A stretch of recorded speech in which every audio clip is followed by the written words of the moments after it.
Masters of Urban Planning. Around one semester, $13,000. Like I think. how you will be acting as an employee in a professional Yes. environment. That's how they taught you. That's how they taught us. In big companies, one of the biggest challenges is that they are looking for PR and citizens. I would tell you, I bagged opportunities in 4 companies, all thanks to RMIT Career Hub.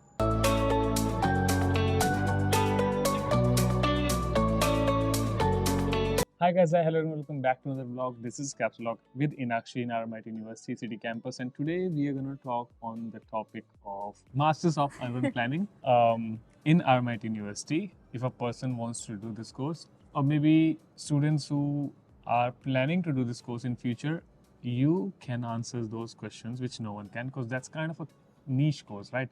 And It is quite. not so many students I have seen personally, except you, who are doing this course and can get good knowledge from you. And I guess you are graduated, right? Yeah, in November. In November. This 2023 November. 2023 November. Okay. So, hi guys, my name is Inakshi, and I recently completed my master's in urban planning and environment from RMIT. What I can tell you about this course is it's a good progressive course after architecture or civil, and it has a lot of job opportunities, especially with the new housing bill passed in Melbourne and the new growth in the outer suburbs. It's a market which needs urban planners. And what else would you guys like to know? Okay. So before going to the specificalities of this course, we're going to have a basic overview of you first. Why did you choose Australia? One of the main reasons is I thought Australia was not cold actually. I don't like the cold, and I didn't know it got this cold in Melbourne. Otherwise, it would be Sydney for sure. That was the main reason, and also I saw that it's a growing market. I wanted to do urban planning since my architecture time, and I saw that this market can grow, and it would be a good place for me to do my master's. Okay. So the next thing is, it's also not a question, it's just the basic stuff. After choosing Australia, why did you choose RMIT University for this course? Well, I actually saw the ranking, and RMIT came in top 100 for urban planning compared to Uni Melbourne and University of Sydney as well. I actually top 100 among the world? Among the world, yeah. So I was like, this is a good place. And as being an international student, you also know costs also is a main factor. This I found was quite cost effective. Because of my architectural degree, I got a lot of subjects credited as well. So what did you do in your bachelor's? My bachelor's of architecture. From? University of Mumbai.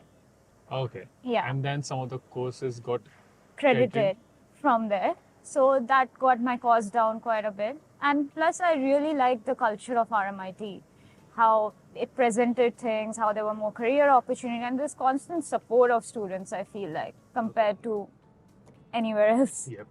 Okay. So here comes the course. Let's start on the course stuff. What's the fee structure? What's the affordability of this course? So if I say without the crediting, the course came up to $52,000. 2 years? 2 years, approximately. So around one semester, how much is it? Around one semester, $13,000. Okay. But I got subjects credited. First semester I didn't. In my next 3 semesters I did. So that brought down the course cost to approximately $8,000 per semester. Okay. And I was on scholarship as well. Oh, 20%? Yes. Mostly students get 20% if you're getting bachelor's in like around more than 80% score. Yeah. Then it's around 20% scholarship. And also the fees is always changing so make sure to check on the website, right? Because it's always changing, and that's not the exact figure right now when you're watching this video, but it may change, so have a look there. Second, the next question is, be honest. Yep. Not blunt, but maybe sugar-coated, but honest. Okay. How the lecturers are, how the professors are of this course.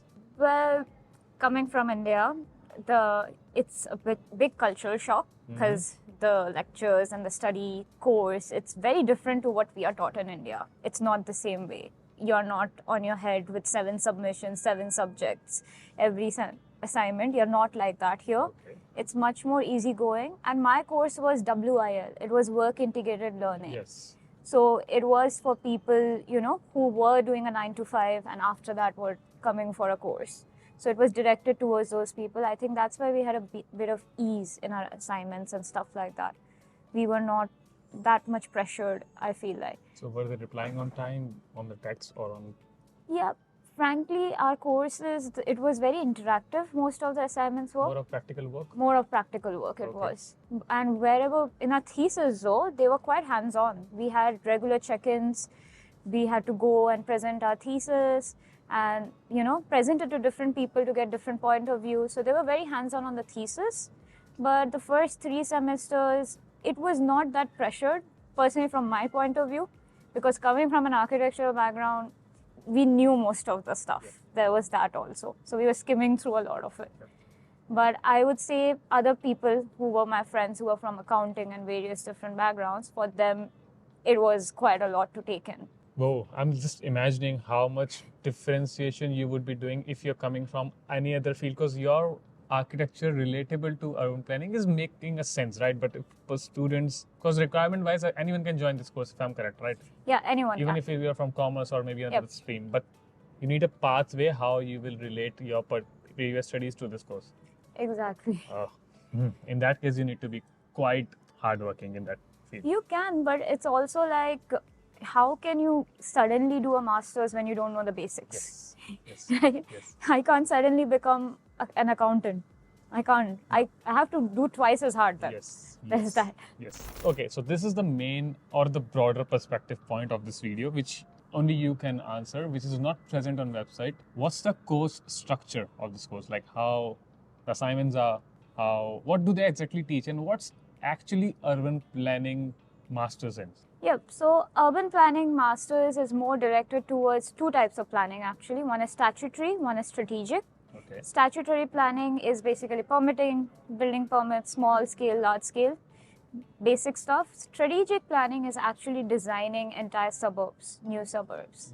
Like an architecture design. Yes. So you plan where the school will be, where the bus stops will be, everything. So that's 2 aspects of it. Speaking in the course wise, they give us a very, what can I say, brief overview about it, because any course you do in RMIT or anywhere in the world for that matter, your professional life will actually teach you where you're going. So one good thing is RMIT provided us with an internship semester where they Did you made apply us. for it or did they directly provide it? It was in our semester actually. Okay. It was a work semester, so where you had to intern for one of the 4 companies which they got. Okay. That's what actually opened our minds. Before that, yes, we knew the concept of urban planning, but it was quite alien to us, you know, what's going to happen. That actually opened our mind. And the last semester was when they actually went into, you know, professional teaching us how to make the permit reports and Like everything. how you will be acting as an employee in a professional Yes. environment. That's how they taught you. That's how they taught us. First year was basic. It was just giving us a basic overview, which is needed if you want to become a strategic planner. But the second semester, they focus more on statutory, like Statutory. permits and everything. And as an assignment, what do you use to submit? Like a design or like a paper? Or like It was a mix. It was a mix of everything. So first semester, it was mostly essays, like 1,000 words, 15 words essays. But in the next semester, we had something known as urban design. So we had to submit an entire rejuvenation concept of a neighborhood. Imagine accounting students doing that. That's where it comes. No questions asked on this, please. Exactly. I'm just thinking on how, even if I will be going, okay, my field is still similar to that Yeah. because it's designing, but I can't. Yeah. And that put a lot of strain on us architects because they divided us into groups. I can't ask an accountant to, you know, And if he or she is in your group, then Exactly. you will be having more pressure. more pressure. That's why I feel like it should be a bit more streamlined, or don't keep these things. Don't keep design at all. Like change the requirements or maybe Exactly. add some of the requirements. Like you need to learn these softwares before joining this particular course. You're creating trouble for both Yes, in this yes, case. technically, That's yes. But they're also mainstreaming the course. Yeah, they're also Technically, mainstream. anyone can just join the course. But yeah, makes sense. Because And they had this for 2 semesters. In the for 2 semesters, Yeah, the that first means semester- technically 1 year they were focusing on this. Yes. The second semester was actually them doing GIS. Now What's we know GIS? GIS. It's a software where you can take 3D mapping data Mm-hmm. from the satellite and then put it on the map. That's known as GIS basically. We know as architects because we used to make our site maps out of it, Yeah. but imagine that. A person needs to first learn the Exactly. software and then they get like copy other stuff and then get inspired and then create their own. Exactly. 4 steps to do for a new person. For a new person. And we have been doing it for 5 years in our previous bachelor's course. So it's easy for us. Yes, we have to tweak a bit, but we don't have to relearn everything. In addition, I've seen a software called Sketch in Architecture. You probably Yes. know. Yeah. Do you guys use that too in your? Not That's more anymore. of 3D modeling. More in- of 3D modeling. okay. Hmm. Yeah. That's what GIS does actually. It takes 3D data and gives you 3D drawings if you use ArcGIS. Okay. That's what it is. I don't know much on that software, but it's okay. So the next question is, after doing this particular course, what are the future pathways, like job roles that are present in the market a person can be? Yeah, as I mentioned, if you're doing urban planning, there's 2 pathways, statutory or strategic. Okay. It's easier to get in statutory planning than strategic because everyone wants someone experienced in strategic, which makes sense. I will not give someone who just graduated the power to design a neighborhood. Even a junior role. No, they don't have that. They at least want like 8 years of experience, but it's changing now. That's a good thing. They have graduate strategic planners now. Mm-hmm. They want new thinkers and new graduates as well right now. To have creativity level in those. Yes, to strategies. have creativity And level. what's with the statute? What was the word? Statutory. Yeah. Yeah, Same. statutory, there's a lot of options because it's grunt work. It's creating reports, answering to RFIs. It's a lot of grunt work. So, what are the examples of these roles? What do they call them? Yeah, these are known as graduate planners. So you go graduate planner, associate planner, senior planner, and principal planner. That's the hierarchy you go through. Okay. And it's basically, suppose a client comes to me and he has a lot. He's like, I need to build a house, but it falls under industrial zone. So I have to rechange and request the council that no. For that, I have to create a 14-page report saying why is this project viable for this area. Like including all the significance, all the project steps Exactly. and all them. Neighborhood character assessments that this will fit into this neighborhood. It's a lot of writing. Yeah, makes sense. It's like you're reading. No, it's like you're writing a thesis. Yeah. I would say urban planning is close to being a lawyer because you're pleading your case to the council. It's the same thing. You're pleading your case. But mostly related to buildings and all. Just to buildings. Actually, no. If someone complains, you have to go to court.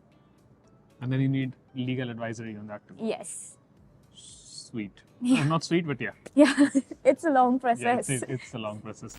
The last question is, whatever you know, what are the chances or what are the ways of getting permanent residency in Australia if a person wants to stay in Australia if he's doing this course? Well, right now, with the rules changing, I'm not sure what's it going to be. But what I know for now is the best way to get it is through employee nomination. After doing this course? After doing this course. There's a lot of small consultancies right now who are actively hiring because of the new housing bill, which passed, I think, day before yesterday.